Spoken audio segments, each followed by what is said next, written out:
Hello बच्चों, good morning. आज हम स्टार्ट करेंगे एक्सरसाइज 7.3 और लास्ट लेक्चर के अंदर मैंने 7.3 का पूरा कॉन्सेप्ट आपको समझा दिया है। तो अगर आपने लेक्चर 7 नहीं देखा तो पहले वो देख लो, क्योंकि उसके बिना आपको यहाँ पे कुछ भी समझ नहीं आएगा। एक्सरसाइज 7.3 के देखो, ये एग्जाम्पल है 11th।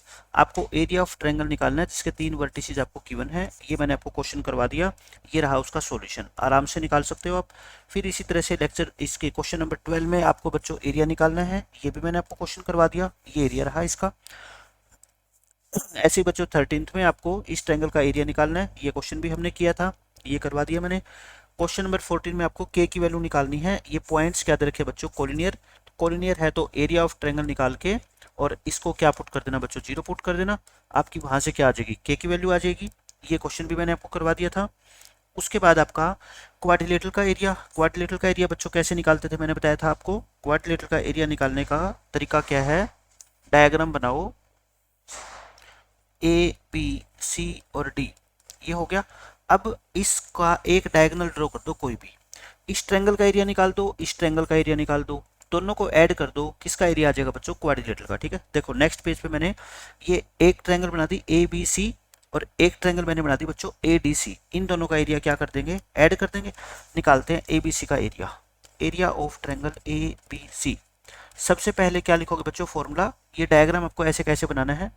फिर उसके बाद x1 मल्टीप्लाई प्लस x2 की मल्टीप्लाई करेंगे, फिर x3 इंटू क्या क्या करेंगे अंदर बताओ, आपको अगर ध्यान है तो 1 के बाद क्या आता है 2, यानी कि y2 माइनस y3। y3 पे खत्म किया, y3 से स्टार्ट कर दो। 3 के बाद 1, फिर 1 पे खत्म किया, 1 से स्टार्ट करो। 1 के बाद क्या आता है 2। अब आप क्या करो, वैल्यू पुट कर दो इसमें से देख के। 1/2 पहले तीनों x1 x2 और x3 लिखो बच्चों, तीनों माइनस है, ध्यान रखना बाहर माइनस है। यहाँ पे भी माइनस लिखोगे और यहाँ पे भी माइनस लिखोगे। फिर उसके बाद हम क्या करते हैं, एक मैं इसको थोड़ा इरेज कर देता हूँ और बच्चों यहाँ पे लिख देते हैं। ठीक है, अब आप क्या करोगे, देखो value y2 minus y3। y2 जो भी है साइन पहले माइनस का लगाया करो, ठीक है, क्योंकि उससे गलती नहीं होगी।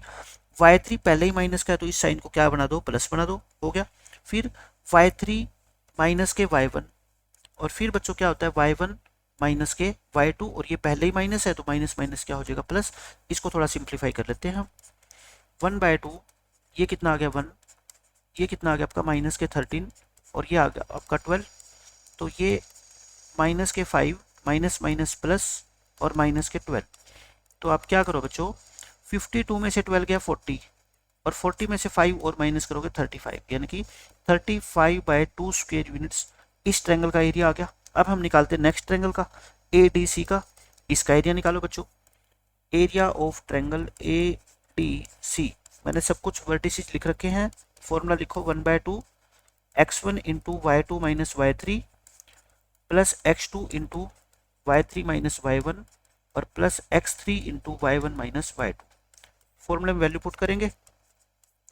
पहले क्या लिखोगे, x1 x2 x3, पहले -5 है इंटू, फिर ये प्लस का 4 है तो प्लस का 4 लिखोगे, फिर माइनस का 1 है तो माइनस का 1 लिखोगे, लिख दिया। उसके बाद y2 माइनस का साइन लगाया करो, y3 ये पहले ही माइनस है तो प्लस हो जाएगा।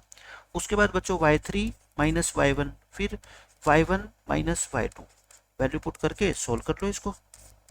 ये कितना आ गया 11 और ये आपका कितना आएगा बच्चों, माइनस के 13 और ये आएगा आपका 2। अब इसको सोल्व करेंगे, माइनस के 55 माइनस के 52 और माइनस के 2। सारी की सारी वैल्यू अगर माइनस हो तो बच्चे क्या हो जाता है, सारी वैल्यूज को प्लस करके और साइन माइनस का लगाते हैं। 17109 यानी कि 109/2 स्क्वायर यूनिट आ गया। अब आप मेरे को बताओ, दोनों ट्रायंगल का एरिया आ गया तो अपने को पूरी क्वाड्रिलेटरल का निकालना है। पूरी क्या निकालना है बच्चों, क्वाड्रिलेटरल का एरिया। तो क्या लिखेंगे, area of quadrilateral A B C D. वो क्या होगा, एक एरिया आया था अपना 35/2, एक आया 109/2, इन दोनों को ऐड करो, 2 एलसीएम ले लो, ये हो गया 144/2। 2 पे काटोगे तो कितना आएगा 72। 72 स्क्वायर यूनिट्स इस पूरे के पूरे क्वाड्रिलेटरल का क्या आ जाएगा, एरिया आ जाएगा। तो बिल्कुल आसान क्वेश्चन है। अब देखो क्वेश्चन नंबर, एक्सरसाइज स्टार्ट होगी। क्वेश्चन 1 के 2 पार्ट है बच्चों, दोनों मैंने आपको करवा रखे हैं, ये सोल्व कर दिए मैंने, आसानी से आप कर लेना इसको खुद। फिर क्वेश्चन नंबर 2 में आपको के की वैल्यू निकालनी है, पॉइंट्स कोलिनियर है। ये भी क्वेश्चन मैंने आपको करवाया था, यहाँ अच्छे से मैंने सोल्व कर दिया, आप इसको नोट कर लो। ये इसका सेकंड पार्ट हो गया। ठीक है, सारे के सारे क्वेश्चन हम कर चुके हैं। क्वेश्चन नंबर 3 देखो, ये इंपॉर्टेंट है। इसमें आपको क्या कहता है, find the area of the triangle, कौन सी ट्रायंगल का फॉर्म्ड बाय, जो कि बनती है, कैसे बनती है, by joining the mid points of the sides of the triangle whose vertices are this, यानी कि एक ऐसी ट्रायंगल है जिसके ये 3 आपको वर्टिसेस दे रखे हैं। आप उस ट्रायंगल का एरिया निकालो जो बनती है इनके मिड पॉइंट्स को ज्वाइन करने से, यानी कि ये इनके मिड पॉइंट अगर मैं कहूँ P है, ये Q है, ये R है। बच्चों नाम आगे पीछे कुछ भी दे देना, उससे कोई फर्क नहीं पड़ता, ठीक है। ये हो गए।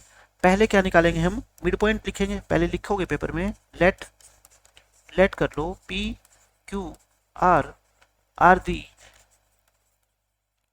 Mid points of sides. P किसका मिड पॉइंट है बच्चों, AB का, तो पहले AB लिखोगे। Q फिर किसका, BC का, तो BC लिखोगे। AB BC and CA respectively, ठीक है। एग्जाम में अगर फुल मार्क्स चाहिए तो सब कुछ अच्छे से लिखो। रिस्पेक्टिवली का मतलब आप समझते ही हो क्या होता है, कि पहले P है तो फिर AB लिखा, Q है तो BC, R है तो AC, लिख दिया हमने। अब हम क्या लिखेंगे, सो कोऑर्डिनेट्स ऑफ P, तीनों के आप क्या निकालोगे बच्चों, कोऑर्डिनेट्स निकालोगे, क्योंकि मिड पॉइंट फॉर्मूला अपने को जानते ही हम। Q के कोऑर्डिनेट्स P के कितने होते हैं, दोनों x कोऑर्डिनेट को जोड़ के 2 से डिवाइड करो, और ये कितना है बच्चों 1, और ये कितना है -1, 2 से डिवाइड। ऐड करने का मतलब क्या होता है, जो साइन है वही लेंगे। 1 प्लस का है तो प्लस, -1 लिखेंगे, तो ये कितने आगे 1,0। ये आपके क्या आगे, कोऑर्डिनेट्स ऑफ P। ऐसे आप निकाल सकते हो बच्चों कोऑर्डिनेट्स ऑफ Q। अब मैं निकाल के नहीं दिखा रहा, बिल्कुल सिंपल है, निकाल लेना आप। ये कितने हो जाएंगे 2 और 0, यानी कि 1 और 2 आ जाएंगे। ऐसे आप निकाल लो कोऑर्डिनेट्स ऑफ R के निकालोगे 0,1 आ जाएंगे, ठीक है। आपको क्या करना है, अब इस ट्रायंगल का एरिया निकालना है। मैं नेक्स्ट पेज पे एरिया निकाल के दिखा रहा हूँ आपको। ये देखो, ये मैंने PQR के कोऑर्डिनेट्स लिख लिए। अब मैं इस ट्रायंगल का आपको एरिया निकाल के दिखाता हूँ। एरिया ऑफ ट्रायंगल PQR, छोटी वाली ट्रायंगल जो बनी थी ना, पहले यहाँ पे क्या लिखोगे, x1 y1, क्योंकि अगर ये चीज़ नहीं लिखोगे तो मैक्सिमम चांस है कि आपकी मिस्टेक हो जाएगी, तो इसलिए रिस्क नहीं लेना कोई भी। ये लिख दिया। एरिया का formula 1/2 x1 into plus x2 into plus x3 into, अंदर क्या लिखोगे, y2 माइनस y3, फिर y3 माइनस y1, और फिर y1 माइनस y2। अब क्या है, वैल्यू पुट कर दो। पहले x1 x2 x3 लिखो, कितना है 1, फिर कितना है बच्चों प्लस का 1 फिर से, और फिर कितना है 0। तो यहाँ तो 0 आ गया, ये तो कुछ भी करने की जरूरत ही नहीं है, यहाँ लिख दो बस y2 minus y3 minus y1, और y1 माइनस के y2, है ना। आप इसको सोल्व करो, देखो 2 में से 1 गया 1, और ये भी 1, और ये तो 0 है ही। अंदर कितना आ गया बच्चों, 2 आ गया। 2 को 2 से डिवाइड करोगे यानी कि 1, तो एरिया कितना आ गया अपना, 1 स्क्वायर यूनिट आ गया। इस छोटी ट्रायंगल का एरिया बच्चों कितना आ गया, 1 स्क्वायर यूनिट आ गया। अब कहता है फाइंड द रेशियो, अब आप रेशियो फाइंड आउट करो ऑफ दिस एरिया, मतलब कि जो इस ट्रायंगल का एरिया आपने निकाला है ना 1, उसका पूरी बड़ी ट्रायंगल, गिवन ट्रायंगल का मतलब जो ये बड़ी ट्रायंगल आपको गिवन है, यानी कि छोटी ट्रायंगल का एरिया अपॉन बड़ी ट्रायंगल का एरिया, ये रेशियो आपको फाइंड करना है। और आपको पता है कितना आएगा रेशियो, 1:4, क्योंकि छोटी ट्रायंगल का एरिया अगर 1 आया है तो बड़ी ट्रायंगल का एरिया पूरी बड़ी का कितना आएगा इसका बच्चों, 4 टाइम्स, यानी कि 4 आएगा, ठीक है। करें इसको सोल्व, देखो पूरी बड़ी ट्रायंगल का एरिया, ये मैंने बना दी कौन सी ट्रायंगल, ABC।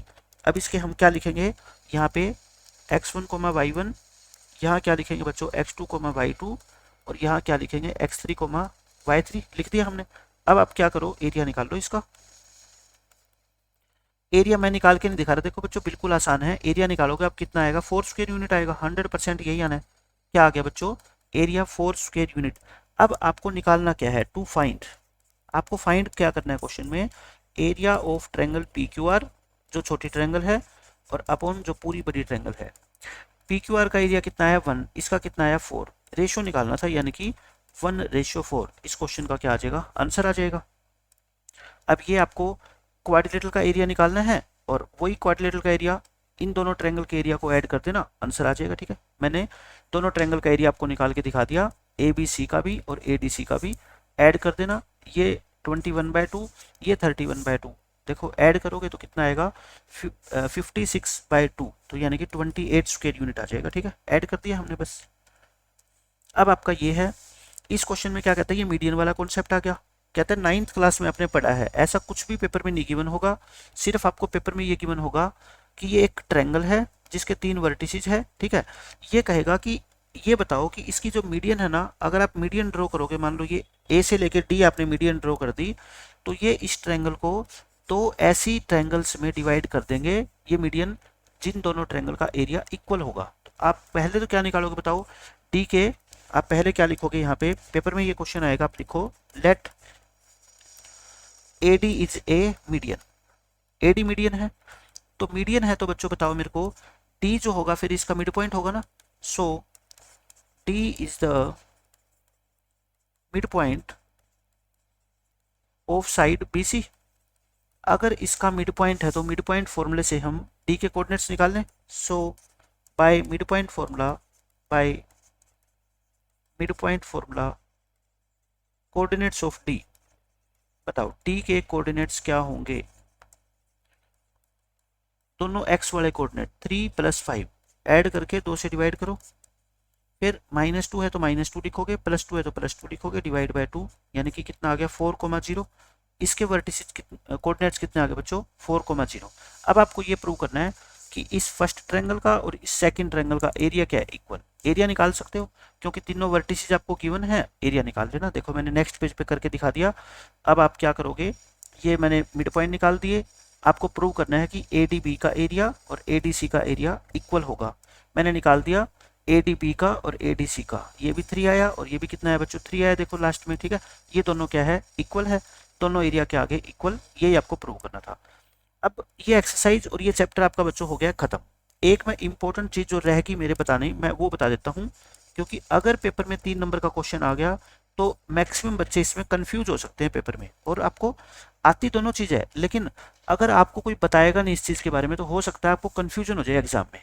ये एक कॉन्सेप्ट है कोलिनियर पॉइंट्स का। क्या है बच्चों, कोलिनियर पॉइंट्स का। देखो आपको ये पता है कि मैं मान लो 3 पॉइंट लिखता हूँ, मैं मान लो 3 पॉइंट लिखता हूँ, लेट ए, मैं ए लिख देता हूँ बच्चों 2,3, बी 8,11 एंड सी है -1,-1 आर 3 पॉइंट्स। ये 3 पॉइंट है, ठीक है। और पेपर में लिखा आ जाए कि prove that A B C are collinear. Paper में लिखा आ गया कि बच्चों प्रूव करो कि ये पॉइंट्स क्या है, कोलिनियर है। आप कैसे प्रूव करोगे, आप मेरे को बताओ। आप कहोगे जी आपने 2 मेथड बताए कोलिनियर के। एक तो अपनी 7.1 एक्सरसाइज है, 7.1 एक्सरसाइज में तो हमने इनको कोलिनियर प्रूव किया था, किससे, डिस्टेंस फॉर्मूला से। किससे प्रूव किया बच्चों, डिस्टेंस फॉर्मूला से। डिस्टेंस फॉर्मूला क्या होता है आप मेरे को बताओ। पहले आपने ए बी की डिस्टेंस निकाली होगी, अब तो आप निकाल लोगे, मैं फटाफट निकाल के चलो दिखाई देता हूँ। ए बी कितना आया था आपका 6, यानी कि ये आया 64, ये आपका 10 आएगा। ऐसे आपने बी सी निकाला वो 15 आया था, ऐसे आपने सी ए निकाला, ये कितना आया 5। तो डिस्टेंस फॉर्मूले से तो देखो इन दोनों का सम, यानी कि ए बी प्लस सी ए का सम बच्चों किसके इक्वल आ गया, बी सी के इक्वल आ गया। सो आप बोल देना A B C are collinear. ये क्या हो गए बच्चों, कोलिनियर हो गए। यानी कि 3 पॉइंट्स को आपको कोलिनियर प्रूव करना है, तो आप डिस्टेंस फॉर्मूले से कोलिनियर प्रूव कर सकते हो। तीनों डिस्टेंस निकाल लो, उनमें से सबसे बड़ी डिस्टेंस को क्या रख दो, एक साइड में रख दो, बाकी दोनों को ऐड कर दो। अगर इन दोनों का एडिशन तीसरी डिस्टेंस के इक्वल आ गया तो वो पॉइंट्स क्या होते हैं, कोलिनियर। कोलिनियर हो गए। अब एक सेकंड मेथड आपका क्या है बच्चों, मेथड 2 लिख लो। मेथड 2 में इन्हीं 3 पॉइंट्स को हम कोलिनियर प्रूव कर सकते हैं, लेकिन कैसे, by using area of triangle. Area of triangle का कॉन्सेप्ट यूज करके भी हम बता सकते हैं कि ये 3 पॉइंट क्या है बच्चों, कोलिनियर है। कैसे, इन 3 पॉइंट से बनने वाली ट्रायंगल, मान लो ट्रायंगल बन गई तो उसका एरिया निकाल सकते हैं। एरिया निकालो। ए पॉइंट क्या था बच्चों 2,3, बी पॉइंट आपका था 8,11 और सी पॉइंट था आपका -1,-1, ठीक है। आप इसका एरिया निकालो, एरिया ऑफ ट्रायंगल निकाल लो ए बी सी का। एरिया का क्या लिखोगे, formula x1 into y2 minus y3 plus x2 into y3 minus y1 और plus x3 into y1 minus y2। मैंने फॉर्मूला लिख दिया, वैल्यू पुट कर लो। वैल्यू पुट करोगे बच्चों, ये कितना लिखोगे x1 y1, फिर लिखोगे x2 y2 और फिर x3 y3। पहले x1 x2 x3 लिखो, 2 इंटू प्लस 8 इंटू और -1 इंटू, ये लिख दिया। अब क्या करो बच्चों, वैल्यू पुट करो। y2 और बीच में साइन माइनस का, और ये पहले ही माइनस है तो क्या हो जाएगा, प्लस हो जाएगा। फिर क्या होता है बच्चों, y3 माइनस y1 यानी कि -1 -3, फिर y1 माइनस के y2। सोल्व करें, इसको सोल्व करोगे, ये आ गया आपका 12 और ये आ गया -4 और ये आ गया आपका -8। तो देखो कितना आया, 12 टू जा 24, -32 और +8। अब आप खुद देख लो, 24 + 8 कितने हो गए, 32, और 32 - 32 क्या हो गया, 0। एरिया क्या आ गया, 0 आ गया ना। एरिया अगर 0 आ गया तो इसका मतलब ये 3 पॉइंट ए बी सी ये क्या है बच्चों, कोलिनियर है। ये क्या है बच्चों, कोलिनियर है, यही प्रूव करना था। लेकिन अगर पेपर में स्पेशली लिखा आ गया कि इन 3 पॉइंट्स को कोलिनियर प्रूव करो बाय यूजिंग डिस्टेंस फॉर्मूला, तो आप बच्चों कैसे प्रूव करोगे, ये वाला मेथड। अगर लिखा आ गया कि by using the concept of area of triangle, तब ये यूज करोगे। अगर कुछ भी ना लिखाया तो फिर आप कोई भी कॉन्सेप्ट यूज कर लेना, आपको 3 नंबर मिल जाएंगे, ठीक है। तो यानी कि आपको पेपर में ये लिखा आ सकता है, क्वेश्चन ये आएगा, प्रूव दैट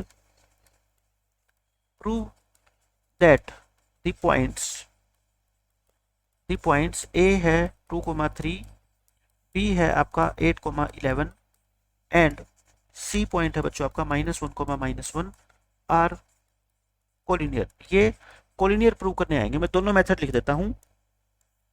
पहला यहां पे लिखो, by using the concept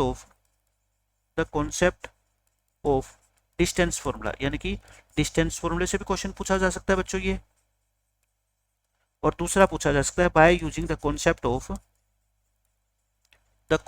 of area of triangle. तो आप समझ गए, मैंने दोनों मेथड आपको बता दिए, क्योंकि अगर पेपर में ये क्वेश्चन आ गया और आपने कभी पढ़ा नहीं इसके बारे में, तो फिर क्या है बच्चों, मिस्टेक हो सकती है। तो आज के बाद आप मिस्टेक नहीं करोगे। अगर डिस्टेंस फॉर्मूले से पूछेगा तो फिर आप डिस्टेंस फॉर्मूला यूज करोगे। एरिया ऑफ ट्रायंगल का कॉन्सेप्ट यूज करने के लिए कहेगा तो आपको एरिया ऑफ ट्रायंगल का कॉन्सेप्ट ही यूज करना पड़ेगा। एक तो ये चीजें मैं आपको बताना चाहता था। एक मैं आपको ये बताना चाहता हूँ बच्चों, सर्कल का जो क्वेश्चन आता है, एक क्वेश्चन 2 ये इंपॉर्टेंट आपका आता है बच्चों। क्या, जैसे मान लो ये एक सर्कल है, ये आपसे कह देगा कि ये इसका क्या है, एक डायमीटर है ए बी, ये डायमीटर है, इसके डायमीटर के आपको वर्टिसेस, दोनों के वर्टिसेस के कोऑर्डिनेट गिवन होंगे। ये मान लो है 3 4 और ये मान लेते हैं 5 और 2।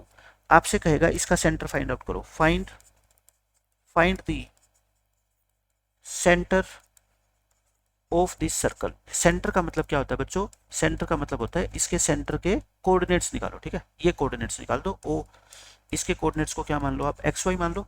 तो बताओ कोऑर्डिनेट्स ऑफ सेंटर क्या होंगे, क्या कोई बता सकता है, कोऑर्डिनेट्स ऑफ सेंटर ओ। एक बच्चा कहेगा सर सेंटर जो होता है ना, वो इस डायमीटर का मिड पॉइंट होता है ना, बिल्कुल बीच में होता है। तो इसका मतलब इस 3 और 5 को, दोनों एक्स कोऑर्डिनेट्स को जोड़ के 2 से डिवाइड करो, और इस 4 और 2 को ऐड करके 2 से क्या कर दो, डिवाइड कर दो, यानी कि 4,3। तो इसके बच्चों कोऑर्डिनेट्स कितने आ जाएंगे, 4,3। तो अगर सेंटर के कोऑर्डिनेट्स निकालने आ गए तो आई थिंक आप में से कोई भी बच्चा आसानी से निकाल दोगे। लेकिन इस क्वेश्चन में एक कई बार ये पूछ लिया जाता है, find the radius of this circle. ये सारी चीजें मैं जो लास्ट में लिखा रहा हूँ ये नोट कर लेना, क्योंकि एग्जाम में ये चीजें पूछी जा सकती है। सर्कल की रेडियस निकालो। आपको देखो ये पता है कि पहले आपको ये डायमीटर दे रखा था ए से लेके बी, है ना। आप डायमीटर की लेंथ तो निकाल सकते हो, कैसे, डिस्टेंस फॉर्मूले से। बच्चों क्या निकाल सकते हो, डिस्टेंस फॉर्मूले से। और जो भी लेंथ आएगी उसका क्या कर दो, हाफ कर दो, वो क्या आ जाएगी, रेडियस आ जाएगी। तो आप मेरे को बताओ ए बी कितनी आएगी, A B length, A B 5 - 3 यानी कि 2 का स्क्वायर और +2 का स्क्वायर यानी कि 2√2 आ जाएगी। सोल्व करोगे तो बच्चों कितनी आ जाएगी, 2√2। लेकिन क्या ये 2√2 रेडियस है क्या, आप बताओ मेरे को, क्या ये 2√2 रेडियस है, आपको कितनी ही, ये तो डायमीटर है। तो रेडियस कितनी आएगी बच्चों, 2√2 का हाफ यानी कि √2। तो √2 यूनिट्स इसकी क्या आ जाएगी, रेडियस। तो आपसे रेडियस भी पूछी जा सकती है, तो आप इस चीज का ध्यान रखना। तो ये आपके कुछ और कॉन्सेप्ट रह गए जैसे मैंने बता दिए। सेंटर पूछा जा सकता है, रेडियस पूछी जा सकती है, और कोलिनियर पॉइंट में बच्चों डिस्टेंस का कॉन्सेप्ट आपसे पूछा जा सकता है। एक चीज और देखो, एक कॉन्सेप्ट नंबर 3 और लिख लो, क्योंकि ये कॉन्सेप्ट आपको आता सब कुछ है मैं कहता हूँ, लेकिन अगर एग्जाम से पहले इसके बारे में बच्चा पढ़ के नहीं जाएगा ना, तो फिर एग्जाम में उसका एकदम से माइंड नहीं चलेगा कि मैं क्या करूँ। मैं एक कॉन्सेप्ट आपको और बता देता हूँ। जैसे आपको ये गिवन होगा कि एक ट्रायंगल है, एक क्या है बच्चों, ट्रायंगल है ए बी सी। इसके कोऑर्डिनेट्स लिख देता हूँ मैं तीनों वर्टिसेस के। ये है बच्चों मान लो 4,2, ये है 6,5 और ये है 1,4। आपसे ये कहा जा सकता है कि find the length of median, find the length of median through through vertex ए। इसका मतलब इस ए वर्टेक्स से, ए शीर्ष से जो मीडियन, जो मध्य ड्रॉ की जाएगी, उसकी बच्चों क्या बतानी है आपको, लेंथ बतानी है। एक बात बताओ, ये मीडियन है, इसकी लेंथ कब पता लगेगा आपको, इसकी लेंथ ए के वर्टिसेस तो आपके पास है, ए के कोऑर्डिनेट, अगर डी के और पता लग जाए तो आप डिस्टेंस फॉर्मूला से निकाल लोगे ना। अब डी क्या है बच्चों, इसका फिर वही बात आ गई, मिड पॉइंट है। डी अगर क्या है बच्चों, मिड पॉइंट है, डी तो क्या है इसका, मिड पॉइंट है। तो मिड पॉइंट के कोऑर्डिनेट तो निकालने आते ही हैं। 6 + 1 कितना होता है 7, यानी कि 7/2, और 5 + 1 यानी कि 9, 9/2 निकाल लोगे, ऐसे आ गया। ठीक है, अब आप क्या करोगे बच्चों, ए डी निकाल लो डिस्टेंस फॉर्मूला से। ए डी कैसे निकालते हैं बताओ, दोनों एक्स वाले कोऑर्डिनेट ये क्या कर दो, आपस में माइनस कर दो, यानी कि 4, क्योंकि दोनों के साइन सेम है ना इसलिए माइनस कर रहा हूँ मैं। फिर वाई वाले कोऑर्डिनेट देखो, चाहे 2 में से 9/2 माइनस कर दो, चाहे 9/2 में से 2 माइनस कर दो, उससे कोई फर्क नहीं पड़ता। क्यों, क्योंकि ऊपर क्या लगा हुआ है बच्चों, स्क्वायर लगा हुआ है। ठीक है, तो इसमें मत घबराना आप। ये कितना होएगा देखो, 8 - 7 यानी कि 1/2, और ये एलसीएम लोगे 2, तो ये कितना हो जाएगा बच्चों, 5/2 का होल स्क्वायर, 1/2 का होल स्क्वायर और 5/2 का होल स्क्वायर, यानी कि 26/4, यानी कि √13/2। बस इसको आगे सोल्व कर नहीं सकते। तो ऐसे आपसे अगर मीडियन की लेंथ निकालना बच्चों पूछ ले, तो मीडियन की लेंथ भी आपको आनी चाहिए। ऐसे ही आपसे ये भी तो पूछ सकता है कि बी से जो मीडियन ड्रॉ करेंगे उसकी लेंथ। अच्छा, ये मत समझ लेना कि उसकी लेंथ भी यही होगी, नहीं, ऐसा कोई रूल नहीं होता। ठीक है, क्योंकि इक्विलेटरल ट्रायंगल की तीनों मीडियन की लेंथ इक्वल होती है, बाकी सारी क्या होती है, अलग अलग। तो फिर हम क्या निकालेंगे बच्चों, ये मान लो ई पॉइंट है, इसके कोऑर्डिनेट निकालेंगे मिड पॉइंट फॉर्मूला से, 5/2, और ये कितने आ जाएंगे 3। अब बी के कोऑर्डिनेट्स भी पता है, ई के भी पता है, तो डिस्टेंस फॉर्मूले से क्या निकाल सकते हैं, पीई निकाल सकते हैं। ऐसे ही अगर आपसे पूछ ले सी से जो मीडियन ड्रॉ करेंगे, सी से जो मीडियन ड्रॉ करेंगे बच्चों, तो सी के मीडियन ड्रॉ करेंगे, तो बताओ इसके कोऑर्डिनेट मान लो एफ है, ये निकाल सकते हो, 4 + 6/2 और 5 + 2/2, यानी कि ये। अब डिस्टेंस फॉर्मूले से हम क्या निकाल लेंगे, इसकी मीडियन की लेंथ निकाल लेंगे। तो ये चीज़ें ऐसी है, कोई नया फॉर्मूला नहीं है। मीडियन की आपको कोऑर्डिनेट्स भी निकालने आते हैं, डिस्टेंस फॉर्मूला भी लगाना आता है, लेकिन पेपर में ये क्वेश्चन आ गया तो आप, कई बच्चों के दिमाग में ये नहीं आएगा कि निकाले कैसे, यानी कि इसके कोऑर्डिनेट निकाले कैसे। आपको पता है अगर ये ए डी मीडियन है तो इसका मतलब डी मिड पॉइंट पक्का होगा, क्योंकि ये तो मीडियन की क्या होती है, डेफिनेशन होती है। तो बस यही कुछ नई चीज़ें थी जो एग्जामिनर आपको कंफ्यूज करने के लिए पूछ सकता है। बाकी आपका चैप्टर 7 बिल्कुल कंप्लीट हो गया है। इसके अलावा इस चैप्टर में कोई क्वेश्चन आपका बच्चों नहीं बनता। ठीक है, तो मिलेंगे नेक्स्ट लेक्चर में नए टॉपिक के साथ। Bye bye, take care.